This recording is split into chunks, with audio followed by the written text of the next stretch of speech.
തിരുവനന്തപുരത്തുകാരുടെ ഒരു വികാരമാണ് ബോളി എന്ന് പറയുന്നത്. അത് ഓണത്തിനൊക്കെ ഉണ്ടല്ലോ, നമുക്ക് ഈ ബോളി ഇവിടെ ഇതൊരു ബോളിക്കടയാണ്. ആ ചൂട് ബോളി കിട്ടും.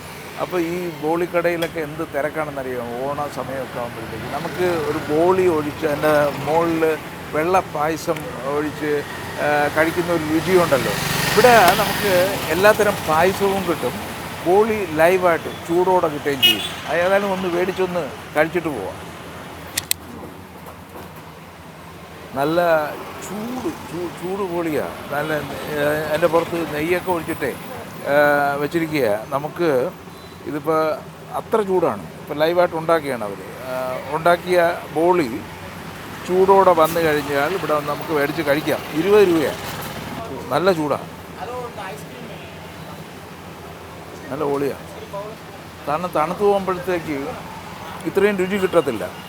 അപ്പോൾ ഇവിടെ വന്നു കഴിഞ്ഞാൽ നമുക്ക് ചൂടോടെ നമുക്ക് കാണാം അവരുണ്ടാക്കുന്നത്. ഉണ്ടാക്കി അപ്പോഴത്തന്നെ തരുന്നതാണ്. മേടിച്ച് ബോളി കഴിക്കാം. ഏത് തരം പായസം വേണമെങ്കിലും അവരുണ്ടാക്കി വെച്ചിട്ടുണ്ട്. നമുക്ക് മേടിച്ചിട്ട് പോകാൻ. ലഡുവൊക്കെ പല സൈസ് ലഡുകളാണ് വെച്ചിരിക്കുന്നത്. അതായത് ഡേറ്റ്സിൻ്റെ ലഡു തൊട്ട് തേങ്ങയിലുണ്ടാക്കിയ ലഡു, അങ്ങനെ പല ലഡുവും ഉണ്ടാക്കിയിട്ടുണ്ട്. എല്ലാം ഇവിടെ നമുക്ക് ലൈവായിട്ട് കാണാൻ പറ്റും. അതുകൊണ്ട് നമുക്ക് മേടിച്ച് ധൈര്യമായിട്ട് കഴിക്കാം.